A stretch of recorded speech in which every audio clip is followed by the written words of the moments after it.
Bienvenue à bord. Pour éviter les risques d'échec du lancement, l'équipage vous invite à vous mettre dès maintenant en orbite autour de cette chaîne YouTube. Une fois dans cet espace, n'hésitez pas à nous faire signe et à nous envoyer des commentaires, radio bien sûr. Bonjour les explorateurs, bonjour les exploratrices. Alors aujourd'hui, je vous fais une vidéo un peu particulière, une vidéo réaction par rapport au prix Nobel de physique 2019, ou devrais-je plutôt dire le prix Nobel d'astrophysique, puisque cette année il récompense 3 astronomes ayant révolutionné le domaine de l'astronomie en général. James Peebles, cosmologiste canado-américain, reconnu pour ses travaux théoriques majeurs sur la structure de l'univers et notamment pour avoir prédit l'existence du fond diffus cosmologique. Michel Mayor et Didier Queloz, astronomes suisses récompensés pour avoir découvert la première planète située en dehors de notre système solaire. Cette vidéo, c'est l'occasion pour moi de revenir en détail sur cette découverte fascinante, l'exoplanète Pégasi 51b, et sur l'incroyable engouement qu'elle a suscité en astronomie, mais pas que. Attention, je ne dis pas que James Peebles, qui d'ailleurs représente la moitié de ce prix Nobel, n'a pas bouleversé le monde de l'astrophysique, non pas du tout. Dans tous les cas, vous le savez, le prix Nobel sélectionne exclusivement des découvertes autant fondamentales les unes que les autres. Mais d'après moi et d'après les faits que l'on constate aujourd'hui au quotidien, le prix Nobel de Michel Mayor et Didier Queloz a la particularité de ne pas uniquement toucher la physique, mais de s'étendre sur d'autres domaines, par exemple d'aller éveiller et nourrir notre vision de l'univers, une vision que tout le monde, pas uniquement les chercheurs, peut avoir. Autrement dit, je vais vous parler dans cette vidéo de cette découverte transcendante, fondamentale, et vous démontrer finalement que ce prix Nobel est tout à fait mérité. Et aurait dû être mérité depuis moins de 24 ans.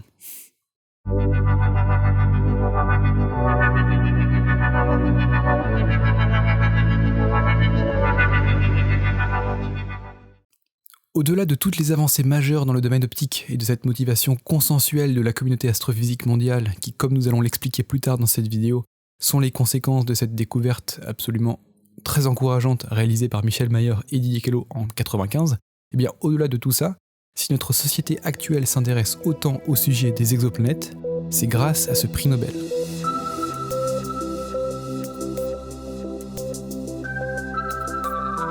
Depuis que l'astronomie connaît ce tout nouveau domaine de la planétologie, aujourd'hui le sujet des exoplanètes est évoqué partout. On en parle en permanence, presque à chaque fois qu'une exoplanète découverte est encore plus intrigante que la précédente. Il n'y a pas un mois, ni quasiment une semaine sans que l'on mentionne le mot exoplanète, à la radio, dans les médias, sur internet, sur YouTube, les réseaux sociaux, etc. S'il fallait finalement choisir un sujet unique de l'astronomie le plus populaire qui représente le plus l'homme, ce serait à coup sûr l'exoplanétologie ou la planétologie de manière plus générale. Car si l'homme en avait marre de ce sujet, il arrêterait de s'y intéresser tout simplement.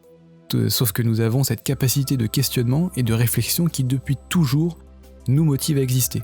On a toujours cette curiosité. Exemple, depuis des milliers d'années, l'homme s'est toujours questionné sur sa place dans l'univers et sur le fait qu'il y soit seul ou non. Pendant 45 siècles et jusqu'à la Renaissance, l'homme se voyait au centre de l'univers et le géocentrisme triomphait. En 1543, Copernic fut le premier à proposer l'héliocentrisme, le fait que la Terre tourne autour du Soleil et non l'inverse. En 1572, Tycho Brahe, en observant la première explosion d'étoiles, la supernova, prouva définitivement que le ciel étoilé n'était pas immuable et qu'il évoluait dans le temps. Peu de temps après, Kepler posa les équations permettant de décrire le mouvement des planètes dans le système solaire. En 1609, Galilée invente la lunette astronomique qui porte son nom, un outil qui, comme on le verra après, jouera un rôle primordial dans la découverte du ciel. À peine 50 ans plus tard, les premières observations de Mars débutèrent et faisaient naître les hypothèses de la vie sur cette sœur de la Terre, puisqu'à l'époque elle était considérée comme une sœur. Et pour en avoir le cœur net, nous avons envoyé depuis les années 60 des sondes spatiales aux 4 coins de notre système solaire dans le but de connaître un peu plus les origines de notre système solaire, tout simplement. Bon, actuellement on est un petit peu déçus puisqu'on n'a pas les réponses qu'on aurait aimé avoir, notamment sur Mars. La vie sur Mars, pour l'instant c'est un peu compromis, peut-être dans un passé un peu lointain. Mais c'est pour ça en fait que les astronomes se sont vite intéressés à d'autres endroits en dehors du système solaire, notamment sur d'autres étoiles. Et en 95, donc, on a cette confirmation que le système solaire n'est pas un cas isolé et qu'il existe d'autres planètes autour d'autres étoiles, comme l'étoile 51 Pégasi. Donc vous imaginez un peu la prise de conscience de l'homme depuis les années 1500 où on considérait qu'on était encore le centre de l'univers, et jusqu'en 2019 où on s'aperçoit qu'il y a une pluralité des mondes à n'en plus finir. C'est quand même c'est une vision un peu révolutionnaire des choses, et l'homme n'arrête pas de se remettre en question, c'est ça qui est vraiment fascinant. Et aujourd'hui, en 2019, on n'est plus à 100 exoplanètes, on est à 4000, plus de 4000 exoplanètes ont été découvertes autour de nous, et on arrive à les observer depuis la Terre, on arrive à déterminer leur masse, leur taille, leur composition chimique. C'est un domaine qui est en pleine expansion, et depuis 95. Dans les films de science-fiction par exemple, dans les livres, dans la culture populaire, l'homme a toujours fait allusion à des mondes similaires aux nôtres, cachés au fin fond du cosmos, parce que cela stimule notre curiosité, cela nous intéresse, cela nous passionne.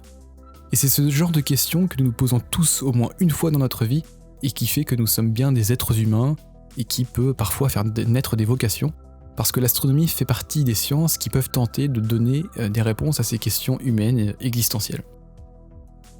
Aujourd'hui, et depuis 24 ans maintenant, c'est chose faite. Nous savons que le système solaire n'est pas unique, et qu'il existe une diversité de mondes planétaires à n'en plus finir, qui peuvent nous aider à en savoir plus sur nos origines, sur la formation de notre propre système solaire, et sur les conditions sous lesquelles peut se développer une autre forme de vie.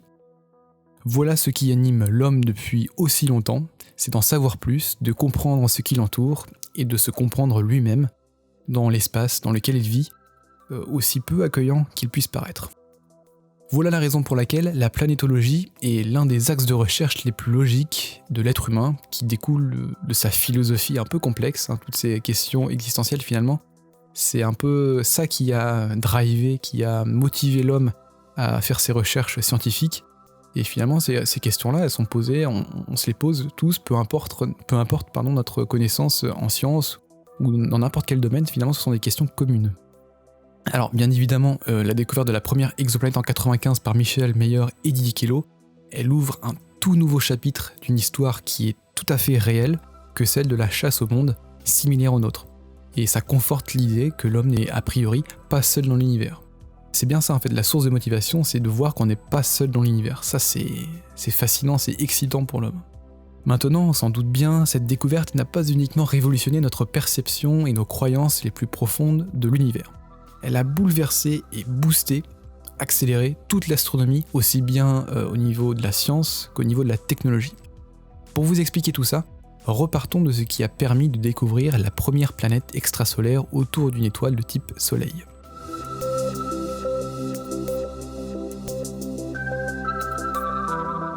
La découverte de la planète 51 Pégasi b repose sur une méthode indirecte, c'est-à-dire non pas en l'observant directement à partir d'une photo, mais en observant les effets que cette planète inflige sur l'étoile autour de laquelle elle orbite.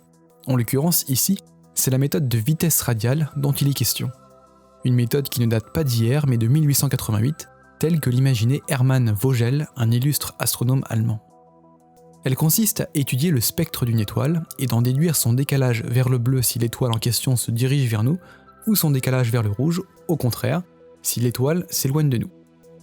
Cette expérience revient à mesurer la vitesse à laquelle l'étoile s'éloigne ou se rapproche de nous, en l'occurrence sa vitesse radiale. Et précisément, vitesse radiale, ça signifie que c'est la projection de son vecteur vitesse sur l'axe parallèle à la ligne de visée. Voilà pour le terme scientifique de vitesse radiale. Vous l'avez peut-être deviné, cette méthode d'observation n'est ni plus ni moins une application qui découle du très célèbre effet Doppler découvert en 1842. Comment arrive-t-on à détecter une exoplanète ? Il a fallu attendre 1952, c'est très récent, pour que la vitesse radiale, extrapolée à la détection d'exoplanètes, soit proposée par un certain Otto Struve, un astronome russo-américain. Le principe est exactement le même que celui que nous venons d'expliquer précédemment, à ceci près qu'il ajoute une nouvelle cause de l'effet Doppler, la gravité. Et oui, une potentielle planète très massive et se trouvant surtout à proximité de l'étoile, parvient à la déplacer de sa position, simplement grâce à la force d'attraction gravitationnelle. Ce déplacement est certes très faible, minuscule, mais se traduit de manière identique par un décalage du spectre de l'étoile vers le rouge ou vers le bleu. Comment pouvons-nous faire la différence entre une étoile qui se déplace toute seule dans l'espace et une étoile qui se déplace sous l'effet gravitationnel de sa planète ? Bien, la planète, elle, reste en orbite autour de l'étoile. C'est logique, il y a donc conservation du mouvement. C'est-à-dire que l'étoile oscille toujours autour d'une position. Donc, c'est-à-dire que si la planète se trouve à un endroit de l'orbite un coup elle présentera un décalage vers le rouge, et lorsque la planète passera de l'autre côté de son orbite, l'étoile présentera un décalage vers le bleu. Et on obtient finalement un signal oscillatoire, qui est visible sur le spectre de l'étoile, et qui est la preuve qui confirme vraiment la présence d'une exoplanète, ou en tout cas de la présence d'un corps céleste en orbite autour de l'étoile. De cette oscillation, on peut donc en déduire le temps de révolution de la supposée exoplanète autour de son étoile mère. Tout ça pour dire que depuis 1952 seulement, les astronomes savent théoriquement qu'il est possible de détecter des planètes extrasolaires grâce à cette méthode. Seulement, les spectromètres mis au point pour réaliser ces détections n'étaient pas assez résolus, assez puissants pour permettre de distinguer de faibles vitesses radiales. C'est avec l'ambition de battre des records de performance que le spectrographe Elodie a été conçu, en grande partie sous la direction d'André Barrane de l'Observatoire de Marseille. Installé de 1993 à 2006 au foyer du télescope de 1,93 mètres de l'OHP, Elodie a permis, comme vous vous en doutez, de découvrir la première exoplanète. Michel Mayor et Didier Queloz ont réalisé, tenez-vous bien, 142 mesures de vitesse radiale autour d'étoiles de type naine, G et K pour les spécialistes, et après ces 18 mois de mesures, une étoile retint leur attention. Ce signal sinusoïdal est la preuve que l'étoile 51 du Pégase abrite une planète de type Jupiter chaud. Les deux astronomes suisses n'avaient jamais connu la forme caractéristique de cette courbe. En pratique, non. Alors pour en avoir le cœur net, ils ont répété à 4 reprises cette mesure, sans obtenir aucune différence. La première découverte d'une exoplanète autour d'une étoile de type solaire vient d'avoir lieu sous leurs yeux émerveillés. Le papier scientifique présentant leurs résultats a été publié dans la revue très célèbre Nature en novembre 1995. Et depuis cette date, l'astronomie connaît un succès fulgurant grâce à cette énorme montée en puissance dans le domaine de la recherche d'exoplanètes. Et petite anecdote, la période de révolution de l'exoplanète 51 Pégasi B c'était Michel et Didier qui avaient trouvé une période de révolution de 4,33 jours, donc à peu près 4 jours de révolution pour un Jupiter chaud, donc pour une exoplanète de cette taille-là, aussi près de l'étoile. Donc 4 jours de période, c'était inexplicable à cette époque. Donc on était assez sceptiques quant à cette découverte, donc les scientifiques se sont posé la question, est-ce que c'était vraiment ça ? Donc ça aussi, ça a participé finalement à rendre cette découverte populaire, puisqu'on s'est aperçu finalement que c'était explicable scientifiquement. Et quelques mois après, donc quand les Américains ont expliqué scientifiquement que 4,33 jours ou 4 jours de révolution pour une planète de ce type-là était possible, et bien là, cette découverte de la première exoplanète a vraiment fait un bond de géant dans l'astrophysique, et donc du coup ça a encore plus médiatisé cette découverte. Par exemple, 3 ans après, un nouveau spectromètre plus puissant a été installé en 98 sur le télescope suisse de 1,2 m de diamètre à l'observatoire de la CIA au Chili. Et d'ailleurs, je vous invite à visionner ma vidéo sur cet observatoire historique sur ma chaîne, qui doit s'afficher ici, en haut en tout cas, en haut à droite. Michel Mayor et Didier Queloz, qui ont donc dirigé une équipe de scientifiques à la CIA, ont permis de détecter 100 exoplanètes de plus. Toujours en utilisant la méthode de vitesse radiale, l'un des spectrographes le plus efficace à ce jour, HARPS, installé sur le télescope de 3,6 mètres de la CIA toujours, a permis d'en détecter plus de 150 depuis son installation en 2003. En prouvant l'existence des planètes extrasolaires, les chercheurs du monde entier ont mis à profit leur expertise, leur connaissance scientifique pour découvrir de nouvelles méthodes permettant de détecter des exoplanètes. Donc la méthode de vitesse radiale par exemple n'est qu'une méthode parmi tant d'autres. Il y a le transit de planètes devant leur étoile, qui est aujourd'hui le moyen le plus fructueux, le plus efficace de chasser les exoplanètes, et d'ailleurs des astronomes amateurs peuvent mesurer le transit d'une exoplanète devant une étoile.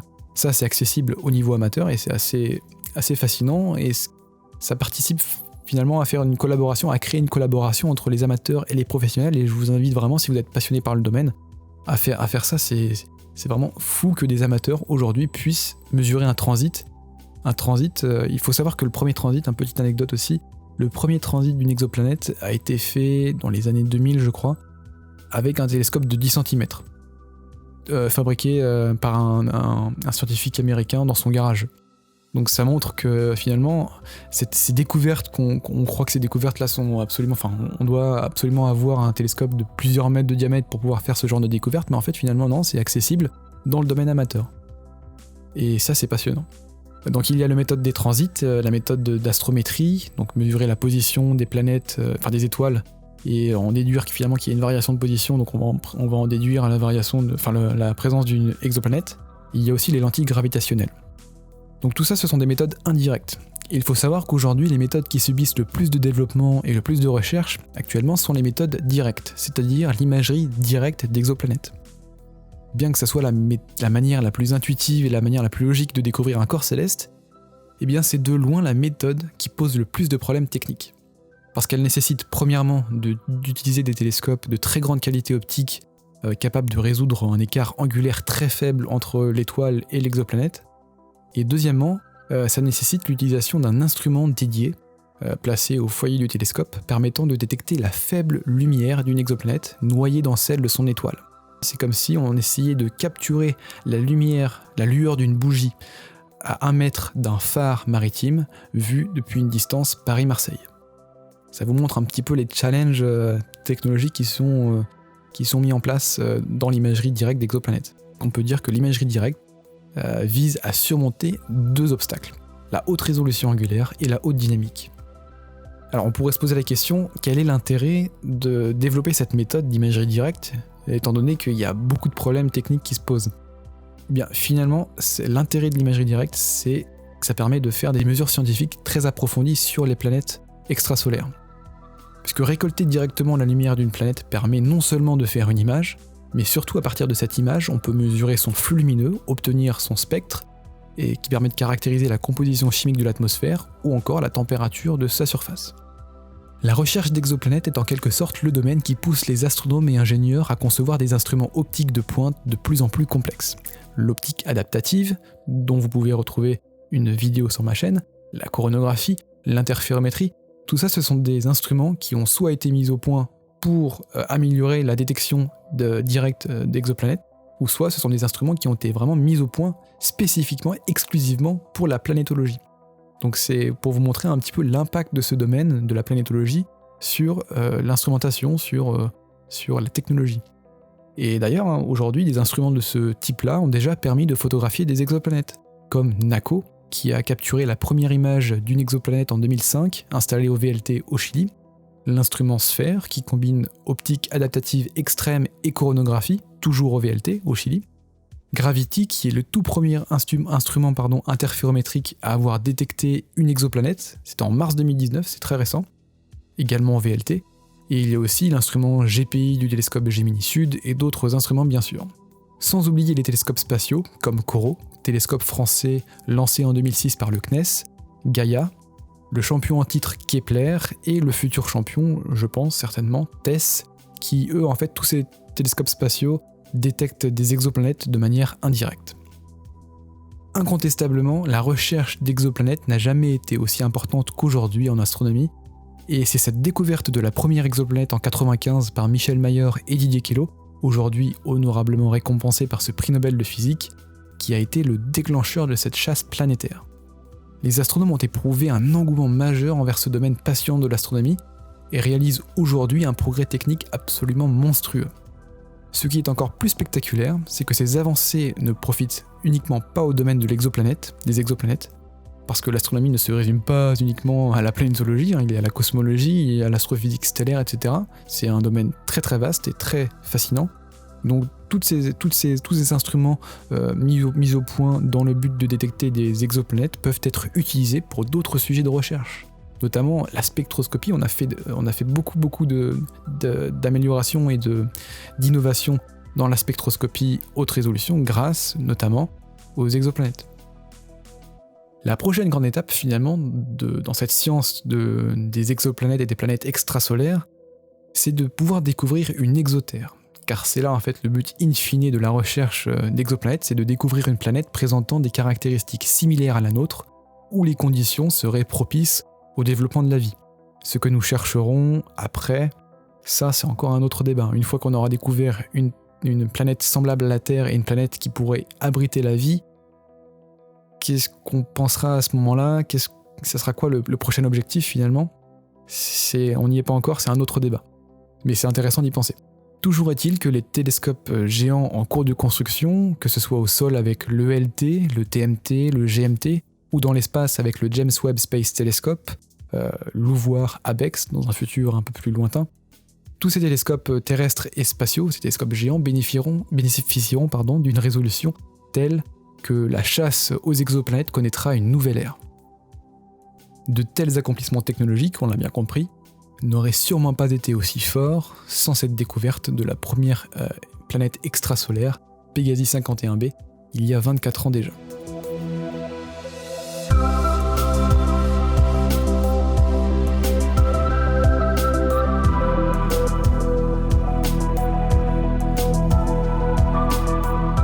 Existe-t-il d'autres mondes au-delà du nôtre ?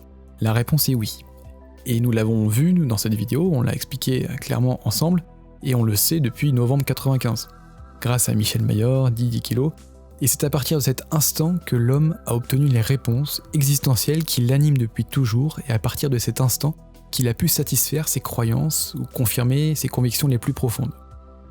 Maintenant que la plus grande chasse au monde est lancée, nous avons toutes et tous, parce que nous sommes des êtres humains après tout, d'autres questions. Sommes-nous seuls dans l'univers ? Cette réponse peut paraître inaccessible, comme elle l'était pour la précédente question avant 95. Eh bien là, c'est intéressant de se poser la question, et on va voir, je pense, qu'on aura la réponse certainement dans quelques années. Je pense que l'homme n'arrêtera pas de nous surprendre, et plutôt qu'on ne le croit. D'ailleurs, si le sujet vous intéresse, je vous conseille ce documentaire fabuleux réalisé par le youtubeur Axolo, Chasseur de monde, qui suit le voyage de Michel Mayor, donc, sur les grands sites astronomiques du Chili. Personnellement, c'est le documentaire astronomique que je préfère, c'est le plus beau documentaire pour moi, avis personnel, et c'est vraiment inspirant, ça explique bien toutes les notions qu'on a pu aborder au cours de cette vidéo, et surtout, cette vidéo interview ce prix Nobel, Michel Mayor. Voilà pour cette vidéo réaction à ce prix Nobel qui permet de souligner, vous l'avez compris, l'importance vitale de cette découverte, pas uniquement du côté de la science et de la technologie, ça, une grande partie des personnes le savent, mais surtout du côté philosophique et spirituel qui nous concerne cette fois toutes et tous. Dites-moi ce que vous pensez dans les commentaires, ce que vous pensez de cette découverte, votre opinion à ce sujet, et n'hésitez pas de vous mettre en orbite autour de ma chaîne YouTube si mes vidéos vous intéressent. Je vous dis à très bientôt, gardez toujours les yeux levés vers le ciel. Salut!